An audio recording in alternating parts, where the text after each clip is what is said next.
Welcome back to Cyberspace. I'm your host, Leslie Poston, and today we're tackling the future of work and the psychology behind it. If you've noticed more and more companies demanding people return to the office, you're not alone. Executives keep saying it's about culture, collaboration, and productivity, but the evidence tells a different story. In fact, study after study shows that remote and flexible work, 4-day weeks, or even 32-hour weeks, universal basic income, and prioritizing rest and health all lead to better outcomes for workers, families, and yes, even for companies.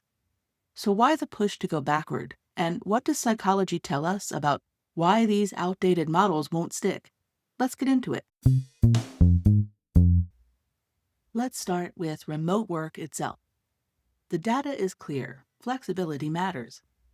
Research over the past decade has consistently found that employees working from home report higher satisfaction, less stress, and even higher output in some cases. A 2015 experiment with a Chinese travel agency found that remote workers were not only more productive, completing 13% more calls than their office counterparts, they were also significantly happier and less likely to quit. By 2024, research published in Nature showed that hybrid working arrangements improved retention without damaging performance. These aren't outliers. They're consistent findings across multiple studies and contexts. This tracks with decades of psychological research on autonomy. According to self-determination theory, developed starting in the 1980s, autonomy is one of the three fundamental psychological needs, along with competence and relatedness. When people feel in control of their own schedules and environments, they experience greater intrinsic motivation. They do better work and they feel better about doing it. And it's not just about convenience, it's about psychological safety, self-worth, and trust. When companies offer flexible work, they're not just giving people time back, they're signaling that they trust their workers to manage themselves.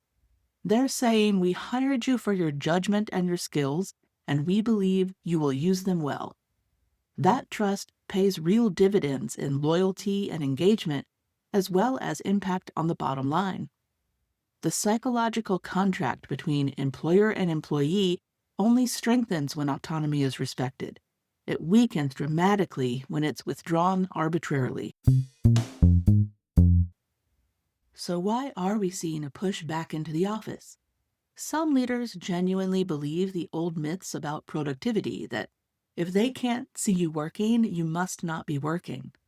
But the data doesn't support this anxiety. Research shows that return to office mandates often reduce employee engagement and retention rather than improving them. Workers perceive these mandates as unfair, especially after proving they can perform effectively from home. From a psychological standpoint, this makes perfect sense. Perceived fairness and procedural justice are foundational to organizational trust. When policies feel arbitrary or punitive, especially after employees have adapted successfully to new arrangements, it violates that sense of fairness. The result is resentment, disengagement, and a search for the exit. But here's where it gets a little darker. One quiet truth is that many companies use return to office mandates as a form of forced layoff. They know some workers can't or won't come back because of geography, caregiving responsibilities, disability accommodations, or health risk. By mandating attendance, companies can cut headcount without the bad press, severance costs, or legal complications of announcing layoffs. It's a strategic attrition play dressed up as a culture initiative. From a psychological perspective, this strategy is disastrous for everyone who stays. It erodes trust completely. It breeds resentment and anxiety, and workers know when they're being manipulated. They may stay for a while out of financial necessity, but the loyalty is gone, the psychological contract has been torn up. These employees become the walking dead, present in body but checked out mentally and emotionally. And let's not forget the other major driver, money. Companies are sitting on long commercial leases, expensive office build-outs, and downtown real estate investments that look increasingly foolish. Rather than admit the mistake and adapt, executives double down. They force employees back to justify the expense. This is classic loss aversion combined with the sunk cost fallacy. Loss aversion describes how losses loom larger than equivalent gains in decision making. Executives fear admitting that billions sunk into office space might no longer make sense as an office or might be better used as affordable housing. That admission feels like failure. So instead of adapting to new information and changing circumstances, they force their employees back. Sometimes they even use RTO as camouflage for reducing headcount, two birds, one stone. The problem with this strategy is it treats employees like pawns on a balance sheet, rather than people with agency and options. The long-term cost of this short-term avoidance is cultural erosion and talent flight. The best workers, the ones with the most options, leave first after this kind of pseudo-layoff.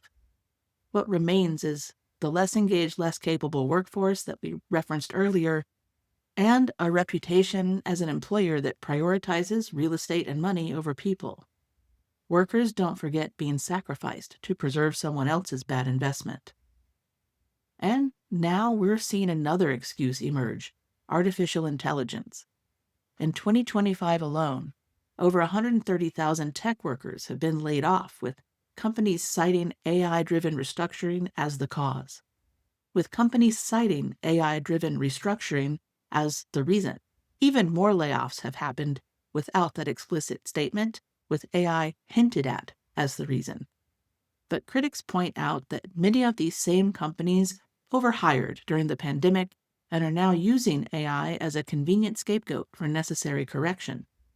Rather than admitting to their own poor planning, they're trying to blame the technology. What's particularly revealing is the language they're using. Vague terms like optimization, efficiency, or realignment, trying to obscure what's really happening. And here's the psychological disconnect. AI could be deployed to augment human workers, enhancing productivity in ways that could enable the shorter work weeks and better work-life balance that studies have shown works well. Research on human-AI collaboration shows substantial potential for expanding worker capabilities rather than replacing them entirely, but that would require viewing employees as assets to invest in rather than costs to eliminate. It would mean using productivity gains to improve quality of life rather than simply padding corporate profit margins. The choice to use AI for mass layoffs rather than workforce enhancement reveals the same short-term, financially driven thinking that drives RTO mandates in general. It's not about what's possible, it's about what's easiest for the bottom line this quarter. If the RTO push represents a backward step, then the 4-day workweek represents the future. Iceland ran one of the most extensive experiments in the world between 2015 and 2019, involving over 2,500 workers, or about 1% of the country's working population. Workers shifted from a 40-hour week to a 35 or 36-hour week with no pay cut. The results were remarkable. Productivity not only held steady, but in many cases improved. Stress and burnout fell significantly, job satisfaction went up, and workers reported better work-life balance and more time for family, hobbies, and rest. More recently, the UK ran a large-scale pilot in 2022 involving 61 companies and about 2,900 workers across multiple industries. After 6 months, 92% of the companies decided to keep the 4-day week. Employee well-being scores improved dramatically. Burnout and fatigue decreased, anxiety and stress symptoms dropped. Companies reported that revenue stayed stable or even increased during the trial period. Turnover fell by an average of 57% compared to the same period the previous year. The psychological logic is straightforward. Rest is not the opposite of work. Rest is what makes sustained, creative, effective work possible. Our brains aren't designed for constant output. We need recovery time to consolidate learning, process information, and restore cognitive resources. When people have more time for their families, hobbies, and communities, they bring more energy and focus to their jobs.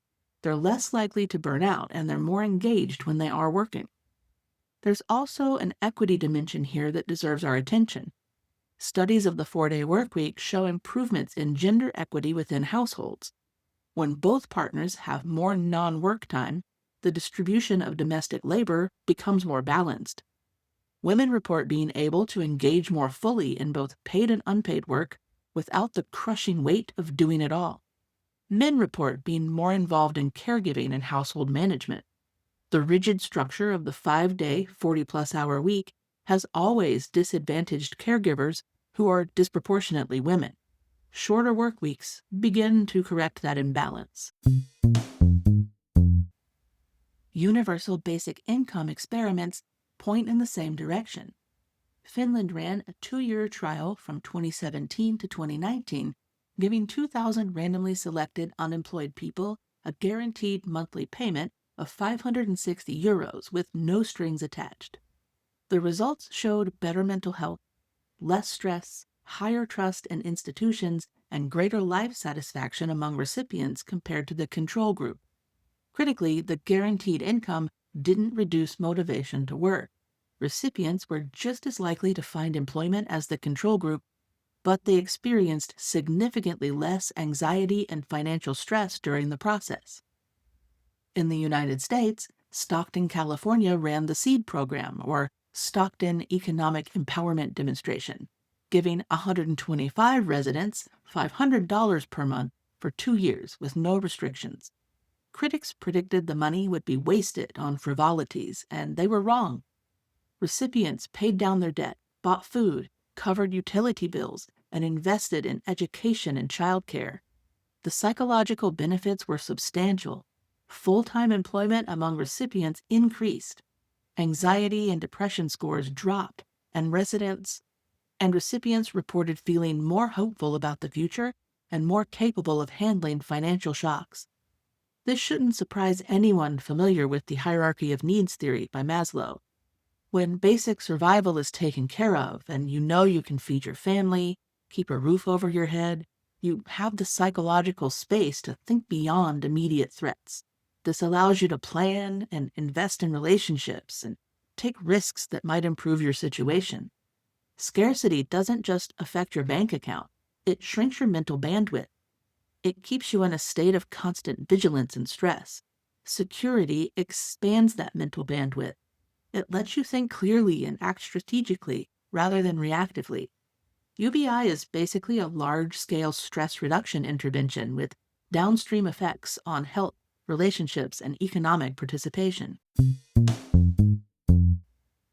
Rest is another piece of this puzzle we've mentioned. Neuroscience research has shown repeatedly that rest isn't wasted time. Sleep, downtime, and recovery periods allow our brains to consolidate memories, generate creative solutions, and regulate our emotions. Research on sleep illustrates how even a single night of poor rest impairs attention, working memory, and problem solving. Chronic sleep deprivation is linked to everything from cardiovascular disease to mental health disorders and decreased immune function. Rest isn't optional, it's a biological necessity. But beyond the neuroscience, there's also a cultural and political dimension. Activist and theologian Tricia Hersey, founder of the NAP ministry, argues that rest is a form of resistance against systems that exploit human labor. In her work, which draws on Black liberation theology and social justice traditions, rest becomes a radical act of reclaiming humanity in a culture that treats people as units of production. The glorification of hustle, the shame around needing downtime, the expectation of constant availability aren't natural or inevitable. They're cultural choices that serve specific power structures. For marginalized communities in particular, rest becomes both a health necessity and a political statement. Communities that have been historically overworked and undercompensated, from enslaved people to exploited laborers to modern service workers grinding through multiple jobs, are disproportionately harmed by cultures that devalue rest. Choosing rest, insisting on rest, making rest accessible is therefore an act of both resistance and healing. Psychology and sociology both point to the same conclusion. Rest restores us not only as workers, but as people. It allows us to connect with others, engage with our communities, and remember that we exist for reasons beyond economic productivity. Burnout isn't a personal failing, it's a structural problem that requires structural solutions, and rest is central to those solutions. The benefits of remote and flexible work ripple out into families in significant ways. Survey research has found that those working from home reported more satisfaction with family time, better work-life balance, and less overall stress. They felt more present with their children and their partners. They could manage household responsibilities more effectively. They had more time for the relationships that matter most. Commuting has been consistently linked to negative outcomes across multiple domains. Research shows that long commutes are associated with higher blood pressure, worse mood, increased anxiety, and even higher divorce rates. Studies from Sweden found that people with commutes longer than 45 minutes had a 40% higher risk of divorce compared to those with shorter commutes. Every additional minute of commuting time decreases job satisfaction and increases strain on relationships. Cutting out the commute isn't just about saving time. It's about eliminating a daily source of stress and frustration that accumulates over time. And there's a health benefit we rarely talk about directly: infectious disease. Offices are vectors for illness. Flu, RSV, strep throat, measles, COVID, the common cold, all spread more easily in enclosed spaces with poor ventilation, lack of air filtration, and close contact between people. Remote work reduces exposure to these illnesses dramatically, which means fewer sick days, less presenteeism where people come to work ill for no reason, and critically, less stress for caregivers worried about vulnerable family members at home. If you have a child with asthma, an elderly parent, or an immunocompromised partner going through some kind of treatment for cancer or other illnesses, the psychological relief of not having to weigh, do I risk my health and my family's health for a job, is enormous. Contrast that with the undertone of some executives who often seem to resent the families they built because convention told them to, rather than genuine desire. There seems to be a particular bitterness that emerges sometimes when some leaders talk about workers wanting to be home with their families. It suggests projection, a resentment of their own choices being imposed on others. Flexible work is not just about convenience. It's about keeping people healthy and relationships strong, and acknowledging that people have lives outside of work, and those lives matter. One of the most influential studies of team dynamics comes from Google's Project Aristotle. After years of analysis involving hundreds of teams, researchers found that the single best predictor of team performance wasn't raw intelligence, technical expertise, or even time spent together. It was psychological safety, the sense that you can take risks, share ideas, admit mistakes, and be yourself without fear of punishment or humiliation. Research on psychological safety defines it as a climate where people feel comfortable being and expressing themselves. In psychologically safe environments, people speak up with concerns, ask for help when needed, and offer dissenting opinions respectfully. Innovation happens because people aren't afraid to propose unusual ideas. Problems get solved faster because people aren't hiding their failures. Flexible work structures, shorter hours, and universal basic income all contribute to this safety. They create a context where people can breathe, where they aren't constantly in fight or flight mode, and where they feel trusted by their organizations. When you're not worried about losing your job for asking to work from home, or being judged for needing mental health time, or penalized for having caregiving responsibilities, you can focus on just doing good work rather than on self-protection. This is also deeply generational. Younger Gen X, Millennials, and Gen Z are vocal about wanting authenticity, balance, and meaning at work. They watched their parents sacrifice relationships, health, and happiness for jobs that showed no loyalty in return. They saw and lived through the 2008 financial crisis, the gig economy, and the pandemic. and watch them expose the fragility of the old employment contract.